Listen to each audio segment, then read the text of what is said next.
Monto Archbishop Nicholas Duncan Williams. Monto Nenkrama Mesa Nenkra to Abedia. Na Monsan from Malik Basintale because Twene Jonas. Eno mon komo edi ni nafa Malik Basintale tiremu se NDC with 1 year. Oma for failing all their promises made to the Ghanaian youth. Oma for failing ni na. Just say yopo Twene abetre na adwen na so panyin so tirem se yem fampaye. Eno stop Galamsey. Archbishop Nicholas Duncan Williams yem fampaye. And so Galamsey ano Twene abedin komo afa ano no ho me wo hara mo as mo host Penyah block na be yudwemu no akere wadwen e de amame best wa say ni die mo obebo subscribe button so download mo obe turn notification on for latest update now obe wo video no so amonu aso enya bia hwe e ya kai so obe kere wadwen e de amame e wo comment section na me kan for NGWorks Limited e de amount say yen lay pipe all kinds of plumbing works bia there for the womu na o me wo dwuma na enfama yen tu nsuo je say botan mu ye be dwabo oni mu akotu nsuo no e de amount forget you say e ho ya quarry so e ho ya desert jajajai friendly work o me ye dwuma na e de amount yen tu swimming pool there o mu de bufua swimming pool o mu A1 ana yen mo solar panel dumso yen mo solar panel to dan so schools hotels bebia wo dwuma mu ana yen install power plant e wo fie business wo dwuma wo hotel schools mu yen install power plant there o mu de bufua ade bia fa engineering hu bia no for NGWorks Limited. Obu number no enegu ase no obu de ho tepa no mbo so no eda from Ghana ha ba bia de anzo beti o ma homa mu. Ofro mu se ekim o meje so. Wo hye tokuro ase koro mbeba abe wadwuma no e de amaw. Let's go to the story. Busia onim se NDC 24 lessons no omu hye bo beberebe na bo hye dodo na ekoma Ghanaian youth. Mabunu cause omu target mabunu no se mabunu Gen Z for no they are easily to be convinced. Because Cochrafon, the Omedin Huma the first time to any common so be convince you. It will target you one of we as well for no Ebeko universities no training colleges no. Omuna omo target womu. And omode boss shed the bebre dear wo brebre womu 1 million coders. Ye be say ye be na make remember be busa question be Sam George a best can make Ghana for because yet here Sam George beka tell say 2025 beka tell say enche bia obema eyi TikTok monetization aba Ghana ha be dwara nu be kire ye ewai be ya abo ye ewai ye be kan wa same later but mama and focus on Malik Basintale you know any for shebo beberebe the Ghanaian youth no emu baako any 24-hour economy the almighty 24-hour economy policy baako ni ajesu enwuma bebere formula 133 policy 1 job 3 people 3 shift 8-hour shift policy just that nice. Emanyina convince the ordinary Ghanaian youth emom ko toba ni boom dem NDC but one year down the lane no ye won hwe just say ye promising automatic posting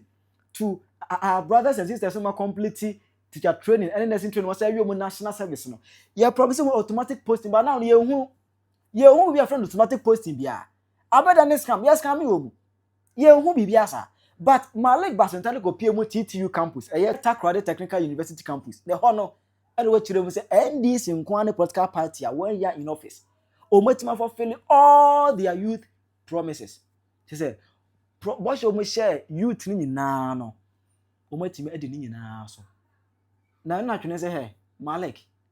O ka say we gina campaign grounds na work na na ka say Ghana for gina NDC for. Twene abe clash with Malik Basintale. Malik Basintale kwasi ampanyi. Malik Basintale aboa. Amiga Joseph na mu na arenya mi hira bro nyo ba so no ahye no kure no Malik Basintale odwan kwasia ade na wagimi unam na kika nkwasi asem se o na NDC baye ya employ mabunu ni nyina promise ni nyina ya deliver ya employ omu nyina masisi akura ya se ba be hye another promise ase wagimi ya se odwan abra wo ho kankan emabunu ni gufie ye mpostu amo jomama akwase empanyini na wo ne nyina am na ma mu dwamanum no Ghana ho na Ghana fo nyina atintu kotena TV so kasa it's an insult Jimmy kwase ya employ mo ankade ntino mo kwa demonstration ama jomama ama police akobro mo e wo tachiman ya employ mo nurse fo ni nyina ama employ mo odwan na mega Joseph na mu ni glass nko a ade na mo yemwa wo yesa obia nyimu nibio Ghana ni ne ti Ghana ho ufi mo bae 24-hour economy no atonsuom na do ho kankan se wa mo complete 24-hour economy go nyina mo complete bibia wi na wanu man na Basintale ana cocaine wa bobi wo ya boa your mama na ekwase no asese mu nyina ya mu ministers ani CEO na mudi na mu waste taxpayers money kwa enwan oba mfaso oba na aba so wo kan ati Basintale si anyansa ne ja jimi no kwase ya wo yesa obi anyi mu ni bio mo aba mama mu na feli en kasa obi ansoma se kogina ba bi ko twa ntro entu ko twa ntro omo awu twa ntro nyanza omu ntimi kasa na omo hwe omu si wa jimi wo ye jimi so what you say because omu nti wasese wo ye kwasea ma bai timi ba gigi mabunu sika se obefo omu police any soldier no wage omu sika no adwane jo mama ho sa no mani nyina no wasa kogina kromu ho na chimi nko a keka nkwasea sem akufo ade betena so wanada mabunu anyigi omu sika se ofo omu soldier na police anyi sika nwane da ayemu nko na mo yesa obia batifie de wa wie school a jo mama mpostu no de o nurse ni a ye mpostu no de ono so ya fa ne nurse dada kura jo mama abu e bai ontua ne ka nurse fo nyina ye ntua muka police aye fese doctors ye ntua muka mu nyina o strike enti ade enti na wo do ho kankan be kan kwase asem obi asoma se be jimi wan kasa na de na asie ade na mo ye muasa mo ba mfaso obi ani wa aba mo so petro na mutum saa because your mama ekronfo na ni breeze kanti wasisa di levi dum so levi di ato petro so na chimi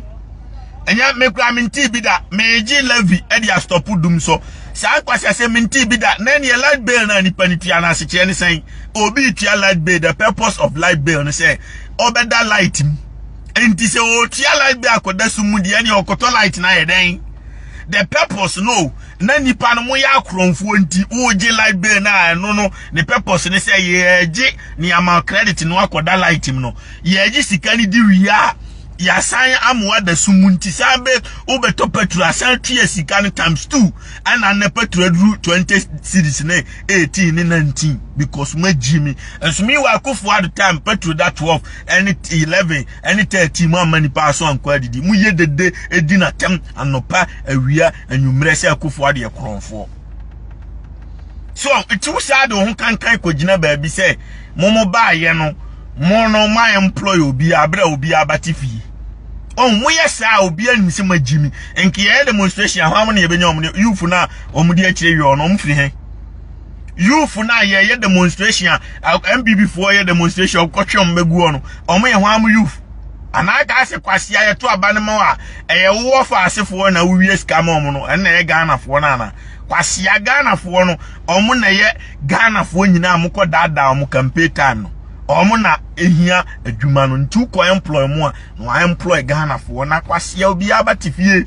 obi aba wie school tifie obi aba awie school tifie na ado ho kankan enam Jimmy abra mu ntimi nsi factory ba kokura antodin se 24-hour economy factory ni 2 years ma wasting kwa na mo nam na chimi na nipa chichi na mo chichi om 24/7 because mo ya moa because we ya kronfo ntina light bill oje light bill aboden watumbe 80% amane omo a na kufu adu time omutua light bill 5 million na omutua 30 million o si se scan nyina ma kodie o ensumidi na ma sign the petrol sika levy beto petrol so ama petrol AS nke 7 series no enen nam 20 series na ya o beble mu ntokwa ekoso arenie abranya arenie fo na catch yourself out dum so levy to ade ne so wunyimi ya kwase ya ade ni free so na petrol ni buanya fo o do kankan na mo se ntokwa ekoso ntokwa no ina Trump ne frɛ wo ana arenie fo na frɛ ana Israel fo na frɛ ze fadum so levy to petrol no so no obi abeto petrol nkane boye 5 series na enko 20 series ana that be what Jimmy eye wa no akotra parliament wo eno wa eden wa man DC fo mo ankwasiafo no apasi Jimmy law ena wo di taxes egu petrol so enti obi akoto petrol is also petrol no boye fo ne boye times ye o na auto asika na begu account mu oji sika no so a ena wo di stop dum so no kra nkanya yewu obi a wo Ghana bia da sumu every day bia dum so no kra che time na kufu ade wo so so and we are crying for it don't make no sense. Tell me you. It don't make no sense. Eti Basintale kwasi ampanyini ene wafu nyina do afese anamu ye campaign wafu flat. Enti wanya sika na wudi na odi akoto wi na akotwe asira no adidi na wayere afa utima enkan kwasi asem se Ghana fo nyina wa employ obi aba wo yesa obi anim so ye kwasi a okura wonye president wo ba cash 500 na duanim na mo se petro kwasi a Ghana ni no obre muntafo agimifo sami jamfi onna mo kwasi ampanyi hia ni mene nyina hia wa Adom TV oba otitrotrum ene oba cash edikan V8 ahodo dollars gutu no sisa tugu kwa wadi ase da bia scanner no wiasa meanwhile Ghana fo ne bre etu wia mekka nkwasi asem hye ni pa bufu o Basintale jimi the time anane nam Ghana da bia na me hia now to bicycle so ene o ba V8 ahodo se ne dikan apoa unfi u manya scanner mu wia ni free a enche se obi ahoto so onya meche no enti the first dem nkwasiafo ntafo agimifo amaba am kromfo kura mu ntime mu am chichi na mu chichi omugum wadi ase mekika nkwasiasem na you know anche bia as of Penyah Archbishop Nicholas Duncan Williams beka say Galamsey say no de ha no pa na ono ohwe system ni mu a enya kwa hwe wo de wo hu say amonfo de excavator to say to da bi nya kwa there's some demonic orchestrations bi honhombu niam bi koso enu ta yentimi ntu Galamsey at ko ye ni abre fight na manfo so ye nyankoma do won chenchen bia bi eti ka yen fan call kese na ni mo pai bom ele so fo chirom say yen fan paye empai do didi say we sofo empai betima bo me to Galamsey ase because empai no obo bi da wo bo mpai ni bia ma dollar da but dollar dey ready as and ndam wana me this dollar empai dey fine David bia dollar dey that am for David dollar empai na am David am fine.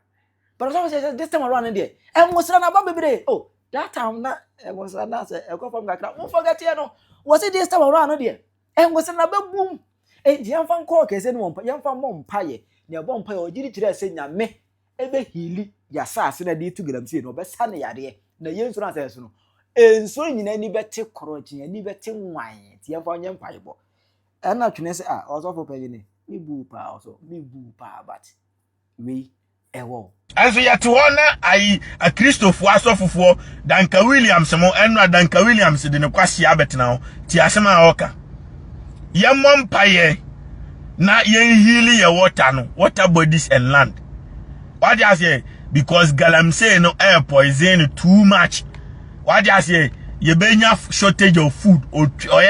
no or kronfo wa sorry wo miami anti otutu kwan ti okoduru kuro bi so na Galamsey na jomama ni na busuanfo ne ye na ese kuro no ba bisa se adan na nko hunyansa nko kanche jomama se Galamsey na wama NDC fo no ye wonu nua Ibrahim mama ye no ebe se insase na ma ya shotu nua ne ba do es hypocrite nti wo ye nkobo mpaye so no mo sanfa sika mre no onim se asase ne be se yo ye metua sika mo mpaye ye magi miracle abre nyankopon free baby e meka nkyere Ghana mpanimfo se munyai Galamsey ne ye dabi America nyina ye oyewo gold wo ha ye wo bibia wo ha ensu why na first excavator kwesi wo se okotu because mpanimfo ne enforce mra no what aha wuntimi o de people krato a o romanically obeko prison e form hai so what you say why because mampanyini ni minyansa enti wa ben jomama na ka tie ni say Oma ni nua Ibrahim mama munyansuo ni sei da bi wajimi oni jo mama ne namo na no enipa ko wu ya accident AC nsuo efezen nsuo afa Ghana fo nyina Thanksgiving no onye jo mama ne nam ba so ohunyansa ka jenze jo mama Galamsey na onu abusuanfo ne ye no mwanya ya oman ni nyina ye bewu da bi wan kan ya nkire no ba we hypocrite wa betena ho but adia no so enye nyankopon ne be stop Galamsey no